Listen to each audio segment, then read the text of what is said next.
So for the first time in 9 months, Kelly's meeting up with me.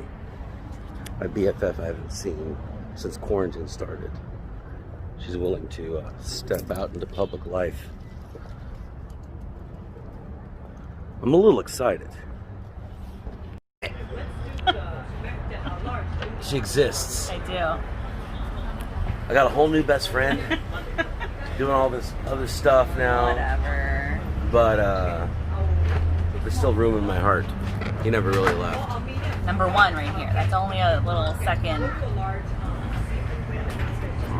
Well, the new one didn't abandon me yet, so. Pandemic thing, not fault. What's up? It's Duke again with the daily content challenge. Here's the deal. David sent me this thing today, and he's like, 5 tips to have excellent charisma.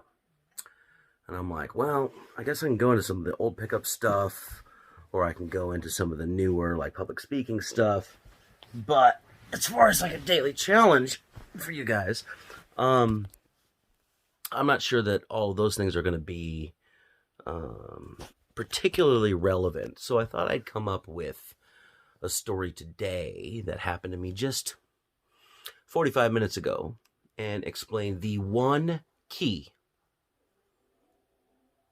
that I use on a day-to-day basis for charismatic excellence.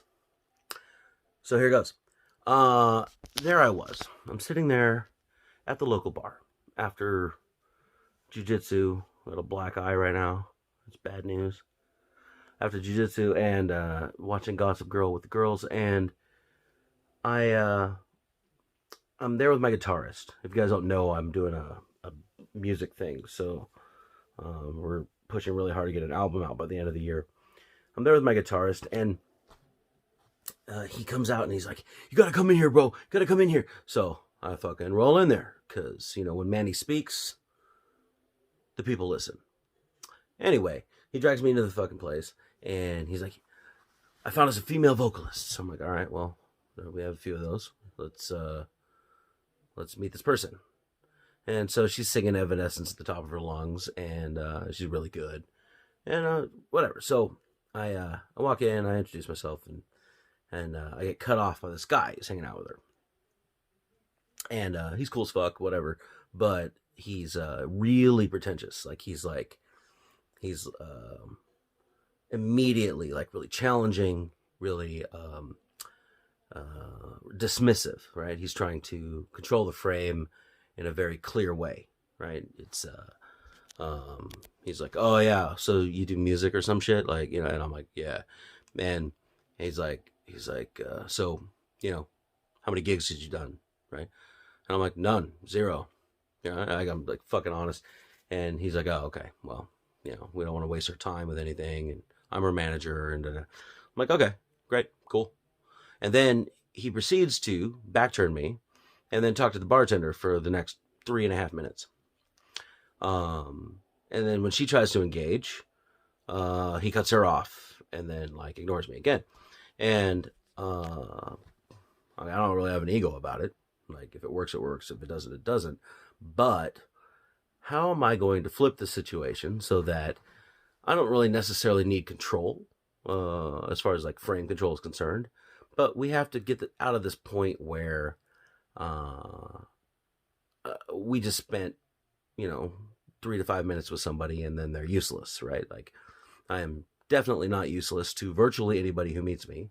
And so we have to flip the script a little bit and get back frame control, not in an ego or powerful way, but or like a love for power way, but in a way that benefits everybody involved. And so here's my secret to charisma. Everybody's running around. Oh, I have to define it first, and then I'm going to go explain it. Win-win situations. So everybody's running around, and they got their traumas, they got their past experiences, they've been betrayed, they have all these people that are, you know, taking advantage of them and dealing with shit. So they approach life in a very particular way. Some people approach it from inclusion and collaboration and discovery and exploration. Some people approach it from fear and setting limits and dealing with uh,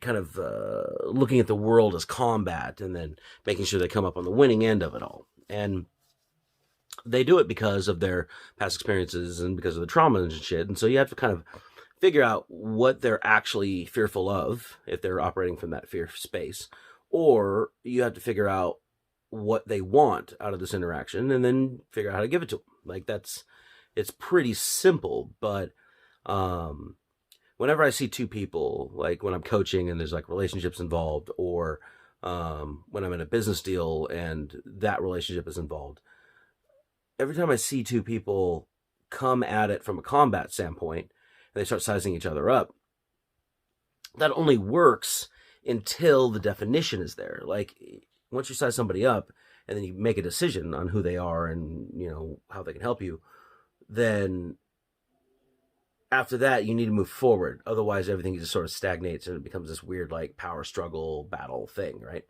Works the same way in dating, right? Like if you come out and you're like a little held back and you don't express vulnerability and you don't have some sort of authenticity about you, then people just say, oh, okay, well, he's playing the game, I'm going to play the game. And then it just becomes a technical battle between the game playing, and you don't get to know each other as humans, and you don't experience intimacy that's out of your control or comfort zone, which I think robs the whole dating scene out of the fun of it. But anyways, so my first thought is like, okay, what does this guy want? What does he try to convey? And how do I change the frame on it? Because I do have a lot of value to offer, and so how do I make him see that so that he can take it or leave it? I don't particularly give a shit about winning or, you know, coming out on top or whatever. I just want to make sure that we have this interaction and it ends as well as possible. Because what's going to happen is, if he ends up liking me at the end of the day, it's going to open more opportunities in the future for both of us, because I have a lot to offer. He's probably got a lot to offer, whatever. So I thought, okay, so he is coming at it from a combat perspective, and he wants to not get lied to. Secondarily, he said out of his mouth, I just don't want her wasting her time on things that aren't going to matter. And so what I got from the conversation was that she is a pretty good raw talent, and she's been taken advantage of or is afraid of it. And she had asked him to kind of step in and mediate because she didn't trust herself to be able to run her own deals. And that's perfectly fine. So once I figured that out, I went with the full honesty approach. I was like, look, here's how I do it. And I explained it. Here's my story. This is why I'm in it. This is what I'm doing with it. This is how I'm fucking grinding with it. This is the payment plan. This is how we set up the splits for the licensing and everything. And if you're in it, you're in it. And if you're not, you're not. Like, I'm a vibe person. That's what I said. I said, I'm a vibe person. And, you know, I only want people to win. And if it doesn't make sense for anybody, I'm not about to fucking force anybody in a situation they're not, you know, 100% behind. Because in my mind, you know, you get lower quality shit out of it. And he eventually broke, right? You know, as I started telling the story and carrying through with all that stuff. And like, he's not a manager. He doesn't know much about the music industry. He just wanted to be a barrier between me and taking advantage of this woman's time. So I said, yeah, you guys come over, we'll grab a case of Trulies. You can see the studio, see the setup, and see, you know, if you're down for what we got going on, hear what we're doing. And if you're into it, you're into it. If you're not, you know, we're still cool, you know. And he flipped so fast from being the pretentious, you know, oh, you have to get my attention kind of guy, to he ended up talking to the bartender again, back turning me. But then he immediately realized that, like, that was a dumb idea, and he turned around and he said, oh, I'm sorry about that. Like, he apologized for it, right? Which, you know, in a power struggle would be showing weakness, and I didn't expect him to do that. But I had kind of, like, not won him over. I don't think he has any particularly good feelings about me that he didn't have earlier. But I I alleviated the fear that he had in that particular scenario. So he no longer had to put up the front or the defense for that. He just could talk to me like a normal fucking human being. And that ended up being that way. And in my mind, from AMOG attempts all the way through the pickup industry to business deals to dating girls who are, have been taken advantage of and run over and fallen for people like me who seriously fucked them over. It's all the same strategy. It's like, all you gotta do is figure out what they define as winning, and some of it's avoiding fears, some of it's running towards greatness, and then you show them what you can about getting to that end goal, and you do it with vulnerability and honesty. And by honesty, I don't mean like lay out all of your negativity.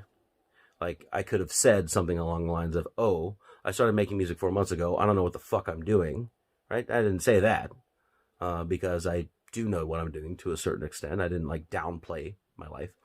But I also said, like, this is what I do. I just grind and I grind and I grind until something fucking good comes out. And then you keep grinding forward. And then the people who are weak, they quit. And then you win. And then he was like, yeah, that's the only way you can do it. And I'm like, yeah, it's the only way I can do it because I don't particularly have any talent. But I know that I will work harder than everybody around me and it will end up not sucking. And he's like, yeah, no, I know, I respect that, right? And I'm, okay, cool. So that flipped his whole mentality from like, this is a guy I have to be an enemy with until he proves that he's not. I just proved that I wasn't, and then everything went from there. Now, do I have a new female vocalist? I don't fucking know. But I know that now there's an open door and an opportunity for the future with them, or if I end up seeing them at the bar or whatever, I'm not going to be shunned from their group or whatever. Like, I have successfully navigated the trauma experiences or the negative bias that they had to this random stranger who was, I set my impression very well, right? And like I said in the how to make a good impression video in the beginning, you just have to like speak your truth into the world and see who latches on. Because when you start getting kind of targeted about it and you don't vibe out the energy, your micro expressions give you away, and then you're not able to build trust very well. So that's my version right now after 13 years in the, traveling around the world doing the dating coach thing and thousands of interactions. Like, it's my version of charisma. I don't particularly have the type of charisma that riles up entire crowds to follow my cult path or whatever, but I can pretty regularly flip people over to my my energy, my love for excitement and discovery, and at least keep them from being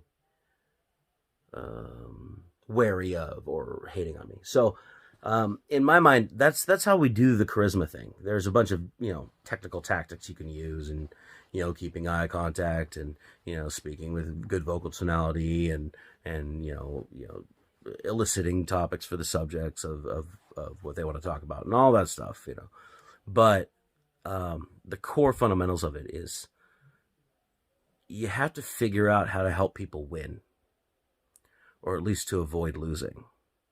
And if you can do that through practice and start to sort of intuit kind of where people are coming from, then you can be just a superpower at creating connections and developing new opportunities. So my challenge for you today, for the daily challenge, is to figure out in your next few interactions what that person's looking for. Are they trying to run away from something, or are they trying to move towards something? And what are they running away from? What are they afraid of? What category of experience have they had in the past that they're avoiding? And if you can kind of note that down, then your interaction is going to be a lot better because you can meet their needs quickly. And that's how you generate the type of intimacy or the type of rapport that's necessary to move further in any of your goals or conquests. So yeah, that's my challenge today. So go out and you're going to talk to somebody new and then figure out what they are running away from or what they're moving toward. And when you figure that out, then you can sort of brainstorm ways that you can meet their needs as quickly as possible and develop that rapport. We're doing this every damn day because I'm on this challenge with David. So tune in tomorrow for the next subject. I don't have it yet because he hasn't sent it. And I will see you guys. Do the exercise. Let me know in the comments below what's going on. And I will see you guys tomorrow. Until then, stay awesome.